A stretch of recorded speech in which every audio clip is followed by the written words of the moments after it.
স্ত্রী হতে পারে এবং পুরুষ হতে পারে। ভাই, প্রত্যেকটা আত্মাকে সেই ভগবান শ্রীকৃষ্ণ বলে দিয়েছে যে তোমার আত্মার সদ্গতি, তোমার স্বর্গের মার্গ তোমাকে করতে হবে, অন্য কেউ করতে পারবে না। যদি আমরা বলি যে মন্ত্র বলে আমরা স্বর্গে চলে যাব, তাহলে সেটা আমাদের কৃষ্ণ কোন ভাষা দিয়ে বলে দিয়েছে না। আমাদের কৃষ্ণ তো আমাদের সে পূর্বজ, আমাদের ভগবান তো সে কৃষ্ণ।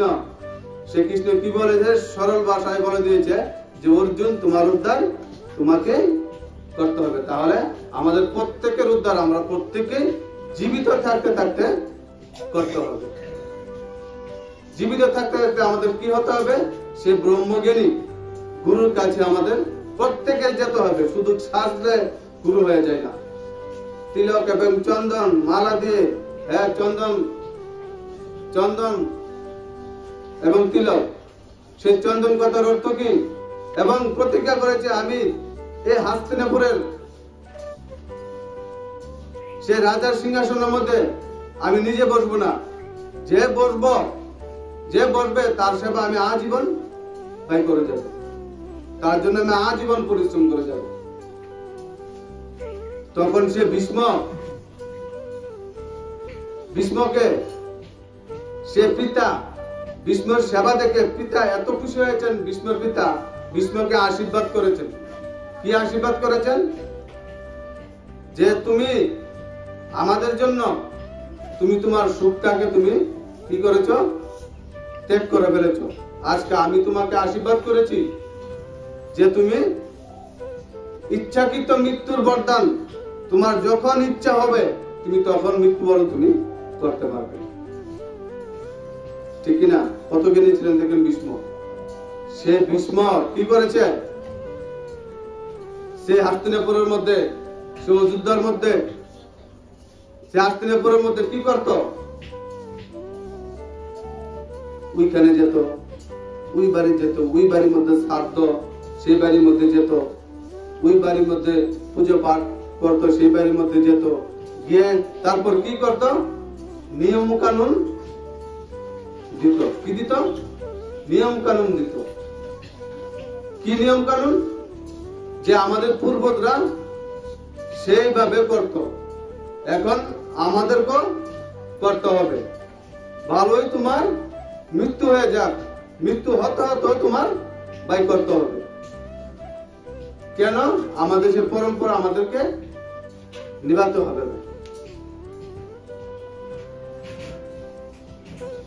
একদিন একজন অসহায় ছেলে, গরিব, তার কিছু জমি ছিল, জমি আছে, তার পিতা মৃত্যু হয়েছে।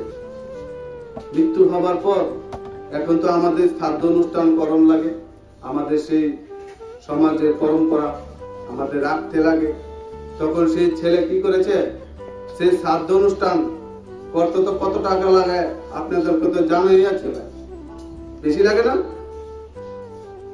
তখন সেই ছেলের কাছে তো সেই সামর্থ্য নেই যে উনার পিতার শ্রাদ্ধ করবে। তারপর কি করেছে?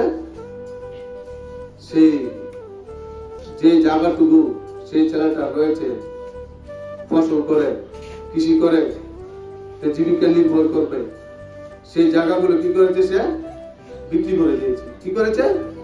বিক্রি করে দিয়েছে। বিক্রি করে তারপর সেই শ্রাদ্ধ অনুষ্ঠানের মধ্যে বসেছে। তখন সেখানে কে ছিল? ভীষ্ম ছিল। মহাগিনী কে ছিল? ভীষ্ম সেখানে ছিল। তখন সেখানে যেখানে যেখানে বলেছে না, আমাদের সেই গীতার মধ্যে কি বলেছে? যখন যখন ধর্মের গ্লানি হবে, পাপের অতিসীমা পেরিয়ে যাবে, তখন তখন ভগবান সেখানে উপস্থিত হবে কিনা?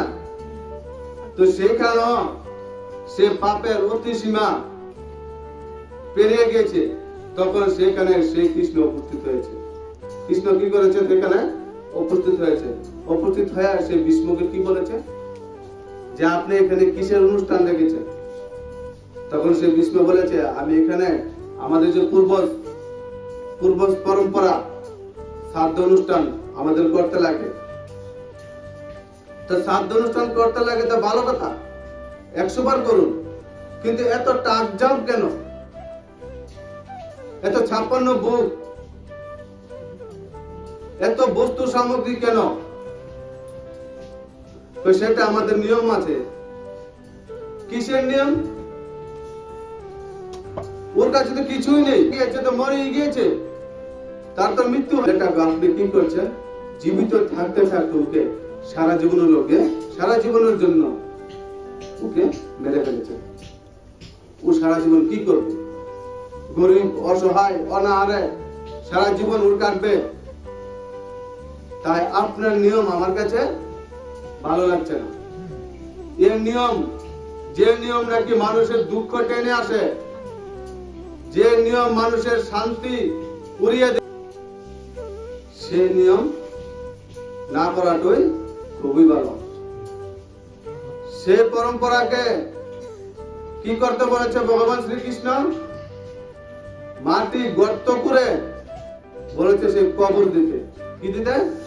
কবর দিয়ে তারপরে কি নতুন পরম্পরা, নতুন ভাবে, যেটা আমাদের জীবনের সিদ্ধান্ত, আমরা জীবনের সিদ্ধান্ততে সুন্দরভাবে চলে, জীবনের সিদ্ধান্ত বাবা ভালো ভালো করে নিয়ে শুরু করি আমরা সবাই মিলে। আমরা যতই আমাদের সেই তনকে দই না কেন, যতই আমাদের তন আমরা পবিত্র রাখি না কেন, আমাদের সেই তন কখনো পবিত্র হবে না। হবে কি? কি বলেছে আমাদের সায়েন্সের ভাষা বলেন এবং সেই গীতার ভাষা বলেন, গীতা একটি সায়েন্স, সেই গীতাতে কি বলেছে? আমাদের প্রত্যেক সেকেন্ডে আমাদের শরীরের গ্রোথ আস্তে আস্তে বেড়েই চলে যাচ্ছে। আস্তে আস্তে আমরা সেই প্রকৃতির লগে আস্তে আস্তে আমরা যুক্ত হচ্ছি। প্রত্যেক সেকেন্ডে সেকেন্ডে হচ্ছে কি না? প্রত্যেক সেকেন্ডে সেকেন্ডে আমাদের সেই মলমূত্র তৈরি হচ্ছে। আমাদের সেই হাড্ডি মাংস শরীরটা একটা কি? সেটা একটা পুতলা, হাড্ডি মাংস পুতলা মাত্র। তাহলে সেই শরীরটা আমরা যতই চেষ্টা করি না কেন পবিত্র বানানোর জন্য, আমরা পবিত্র কখনো বানাইতে পারবো না। আমাদের পবিত্র বলেছে কাকে বানানোর জন্য? আমাদের সেই মনটাকে। কাকে? আমাদের সেই মনটাকে। তো মন কখন পবিত্র হবে? যত আমরা ঈশ্বরের কথা শ্রবণ করব তত আমাদের মন পবিত্র হবে। যত শ্রবণ করব তত আমাদের মন পবিত্র হবে। আর যত শ্রবণ থেকে দূরে থাকব তত আমাদের মন দুর্যোধন এবং দুঃশাসন হতে থাকবে। কি হতে থাকবে? দুর্যোধন এবং দুঃশাসন, কই কি আর মন্ত্রা হতে থাকবে। আর যত আমরা শ্রবণ করব তত আমাদের মন কি হতে থাকবে? রাধা কৃষ্ণ। আমরা গাইলাম, গান গাইলাম একটু আগে, রাধে রাধে। রাধে কত অর্থ কি? রাধে কত অর্থ কি? বা কৃষ্ণ কথার অর্থ কি? তো রাধাকে, রাধা হয়েছে আমরা সব আত্মরূপী রাধা। রাধা কত অর্থ কি? তা যে নাকি তার আত্মাকে রাহা দেখিয়েছে, রাস্তা দেখিয়েছে, যে নাকি তার মনকে রাস্তা দেখিয়েছে, সৎ রাস্তা, যে নাকি সিদ্ধান্ত করেছে যে আমার মনকে, আমার আত্মাকে সত্যি মার্গে, সৎ রাস্তাতে নিয়ে যাব, সে হয়েছে একজন রাধা। সবাই না। কৃষ্ণ কথার অর্থ কি? সেই কৃষ্ণ কথার অর্থ হচ্ছে সেই সদ্গুরু, যে নাকি আপনাকে সেই মার্গ দেখাবে, সে হচ্ছে কি? সেই সদ্গুরু, সেই কৃষ্ণ। তো দেখুন, এখন রাধা কৃষ্ণের নাম তো আমরা নিচ্ছি, আমরা কি ভাবছি? সেই গোকুলের রাধা। আর সেই কংসকে যে বধ করেছে সেই কৃষ্ণ। আমরা কোন কৃষ্ণকে স্মরণ করছি? সেই গোপাল কৃষ্ণকে, না সেই গোকুলের সেই রাধা কৃষ্ণকে, না সেই সুদামার কৃষ্ণকে, নাকি সেই অর্জুনের কৃষ্ণকে? কোন কৃষ্ণকে আমরা ভালোবাসছি? এক কৃষ্ণকে ভালোবাসতে চলবে? শুধু সেই রাধা কৃষ্ণকে ভালোবেসে নৃত্যলীলা করলে চলবে সেই রাধার সঙ্গে? আমরা কি করছি এখন? বড় বড় গুরু কুশেরা কি করে? এরা কিন্তু রাধা রয়েছে সে বাড়ির মধ্যে, তারপর সে আরেকজন রাধাকে খুঁজে। আমাদের সেই শ্রীকৃষ্ণ গ্রন্থের মধ্যে কি সেই রাধার কথা কখনো আছে? যে যে গুরু এবং যে আধ্যাত্মিক জ্ঞান, যে ঈশ্বরের মার্গে চলে, সে একটাই বিবাহ হয়। কয়টা বিবাহ হয়? একবার, দ্বিতীয়বার না। আমাদের রামচন্দ্র কি বলেছে? যে আমি দেখেছি যখন আমার সে কৈফি মাকে আমার দশরথ পিতা যখন আমাদের সেই রাজমহলের মধ্যে এনেছে, তখন আমার মা কৌশল্যা মা অনেক কেঁদেছে। কি করেছে? আমার কৌশল্যা মা অনেক কেঁদেছে। তখন আমার মার কান্না দেখে আমি তখনই প্রতিজ্ঞা করে ফেলেছি যে আমি রামচন্দ্র বিবাহ স্বয়ম্বর আমি একবারই করব। কতবার করব? একবারই করব, দ্বিতীয়বার না।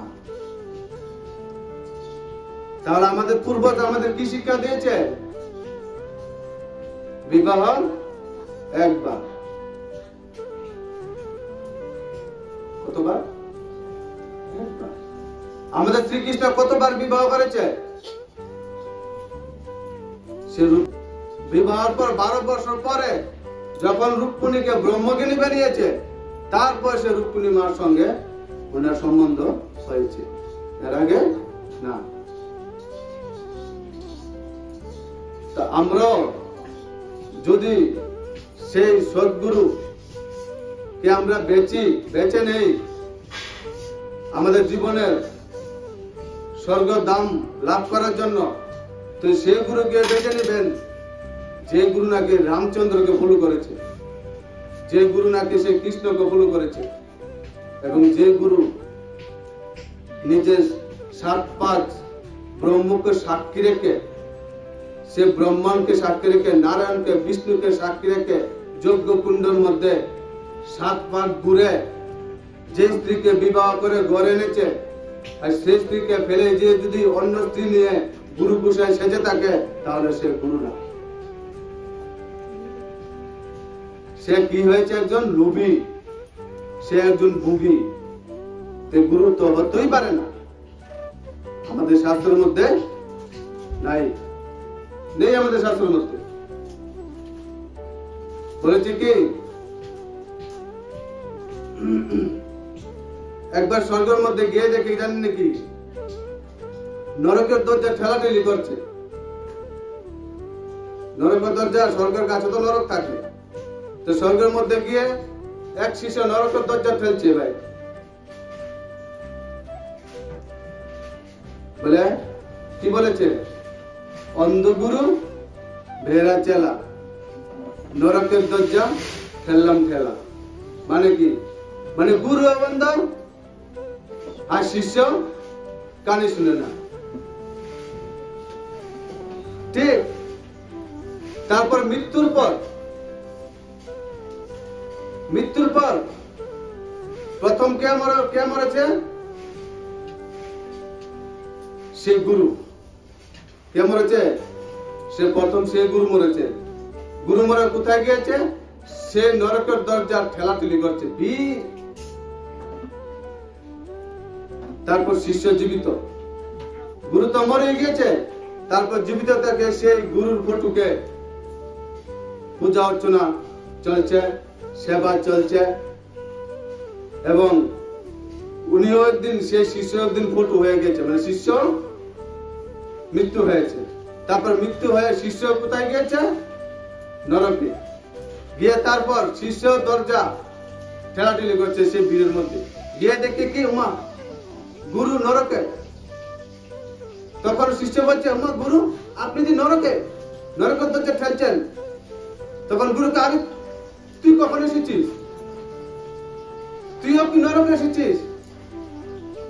কি করব? আমার গুরু নরকে, আর আমি কোথায় থাকবো? স্বর্গে কিভাবে থাকবো? আমিও সেই নরকে। তখন সে গুরু দোষারোপ করছে সে শিষ্যকে, আর শিষ্য দোষারোপ করছে কাকে? সে গুরুকে। শিষ্য বলছে গুরুকে, আপনি আমাকে কি শিক্ষা দিয়েছেন? আমি আজকে সেই নরকে এসেছি। আর গুরু বলছে তুই জীবনে কি কর্ম করেছিস, কর্ম করে তা আমাকে যে এনে দিয়েছিস বুক করার জন্য, আমি সেটি বুক করেছি আর আমিও তোর জন্য নরকে এসে পড়ব। ঠিক কিনা? তাহলে সেই গুরু যদি অন্ধ থাকে তাহলে আমাদের শিষ্যর অবস্থা কেমন হবে? অন্ধ তো হবো আমরা। তাহলে কি করতে হবে? আমাদেরকে গুরু কি করতে হবে? সেই সদ্গুরুর কাছে আমাদের যেতে হবে। সে যে গুরু নাকি ব্রহ্মাণ্ডের সঙ্গে যুক্ত আছে। কি আছে? যুক্ত আছে। যে আমি এসেছি, আমাকে এত কথা আমি জানি, বেদ শাস্ত্র উপনিষদ, বেদ শাস্ত্র উপনিষদ, গীতা, ভাগবত, এমন কোন কথা আমি জানি না, বাদ নেই, সব জানি। এখন আমি যখন জানি তাহলে তো আমাদের কিছু বলতে হবে। যখন জানি সত্যটা তো আপনাদের কাছে প্রস্তুত করতে হবে। যুগ অনুকূল। কি অনুকূল? 700 বছরের গল্প এখন বললে চলবে না। চলবে কি? এখনের গল্প করতে হবে। সেই জ্ঞানটাকে আমাদের কি করতে হবে? সেটাই তো সবাই এখন রাস্তা একটা। তো আপনার সদ্গতির জন্য কার কাছে গিয়েছে? সুখদেবের কাছে। কার কাছে? সুখদেবের কাছে। এখন আপনারা এসেছেন সব পরীক্ষিত সুখদেবের কাছে। কার কাছে এসেছেন? এখন সুখদেব, আমি যদি সেখানে আসন টানলে বসে থাকি, আসন টানলে বসে থাকি, আর আপনারা কি কি পূজন করছেন আমি দেখছি আর হাসি দিচ্ছি, তাহলে হয়ে যাবে? সেটা তো হচ্ছে তনের পূজন। কিসের পূজন? তনের পূজন। তো মনের পূজন আপনারা কোথায় পেলেন? তনের পূজন তো প্রত্যেকের বাড়িতে আছে, আছে কিনা? এখন বর্তমানে আমাদের কি পেতে হবে? মনটা কিভাবে শান্তিতে আসবে? আমাদের আধ্যাত্মিক কি করে? সৎসঙ্গ কি করে? আধ্যাত্মিক মানে কি? সৎসঙ্গ মানে কি? আধ্যাত্মিক এবং সৎসঙ্গের মধ্যে আমাদের কি শিখানো হয়? আধ্যাত্মিকতার অর্থ কি? যে তোমার ভিতরকে তুমি জানো। আধ্যাত্মিকতার অর্থ কি? যে তোমার ভিতরকে তুমি জানো। সৎসঙ্গের অর্থ কি? যতক্ষণ পর্যন্ত তুমি সত্যতা না জানবে, সত্যভাবে না চলবে, ততক্ষণ তোমার ভিতরকে তুমি জানতে পারবে। আধ্যাত্মিকতার অর্থ কি? আধ্যাত্মিকতার অর্থ হয় যে তোমার নিজের ভিতরকে অন্ধকার থেকে আলোতে তুমি নিয়ে যাবে। যতক্ষণ পর্যন্ত আমরা আধ্যাত্মিক না হব ততক্ষণ পর্যন্ত কোন পূজা আমাদের সফল হবে না। বুঝছেন? কি বুঝেছি? কি বলার উদ্দেশ্য? কি বলেছে আমাদের সেই গীতার মধ্যে?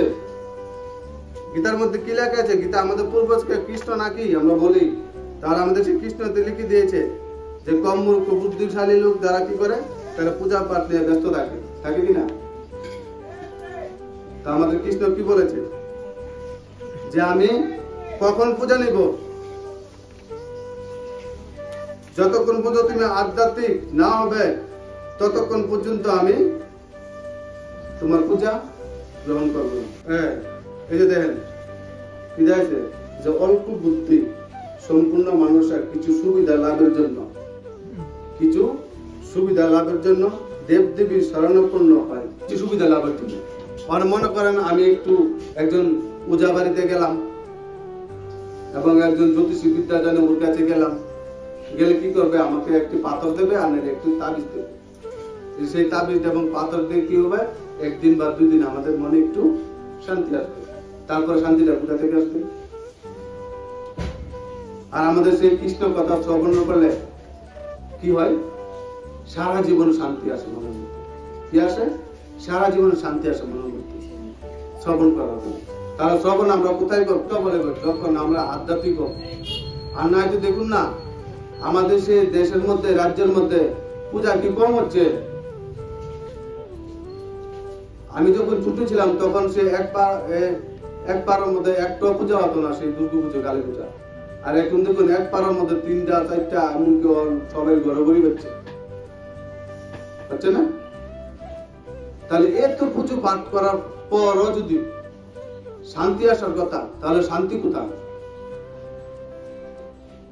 শান্তি কোথায়?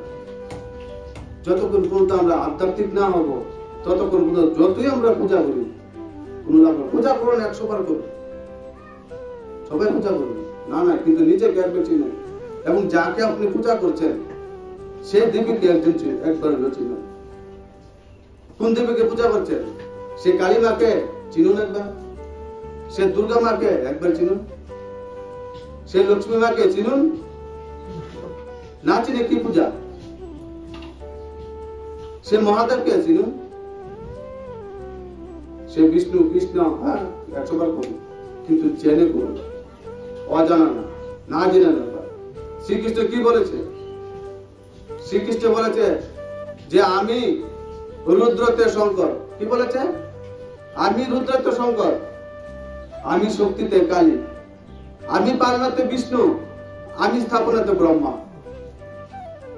বলছে কিনা? তাহলে আমরা সে কালীকে যদি আমি পূজা করি, তাহলে আমাকে আগে কৃষ্ণকে জানতে হবে।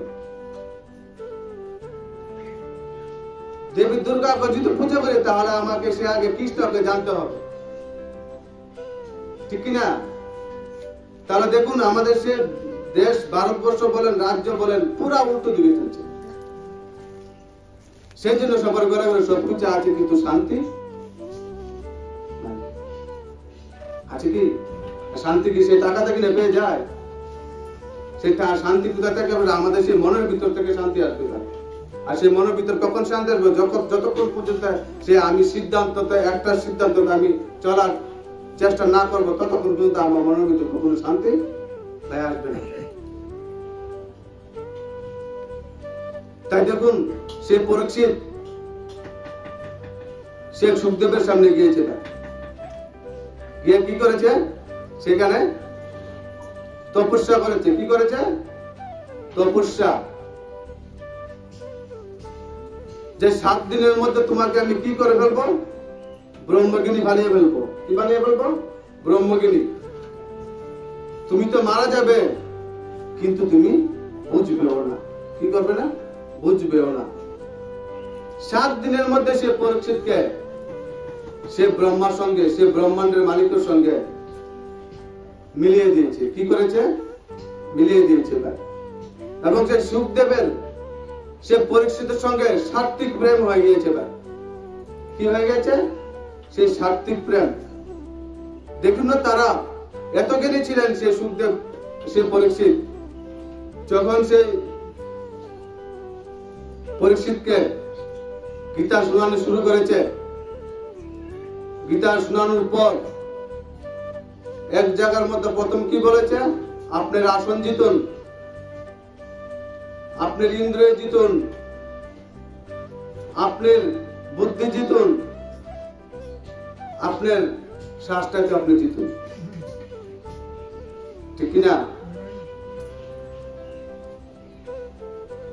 তারপর সে পরীক্ষিত কি করেছে? সে ব্রহ্মগিরি হয়েছে। 4 দিন লাগাতার 24 ঘন্টা সে সুখদেব সে পরীক্ষিতকে আত্মার সঙ্গে লিঙ্ক করিয়েছে, আত্মার সঙ্গে পরিচয় করেছে, নিজের চৈতন্য শক্তির সঙ্গে পরিচয় করিয়েছে। তারপর 4 দিন পর সুখদেব বলেছে, পরীক্ষিত একটু জলপান সেবা করে নাও, একটু জলপান সেবা করে নাও। জলপান সেবা করার পর তারপর শুরু করব সেই ব্রহ্মাণ্ডের সেই মালিক ভগবান শ্রীকৃষ্ণের কথা। তখন সেই পরিষদ কি বলেছে? যে গুরুদেব, 4 দিন আপনি আমাকে আমার সঙ্গে পরিচয় করিয়েছেন, আর এখন যখন আমার প্রভুর সঙ্গে আমি পরিচয় করব, এখন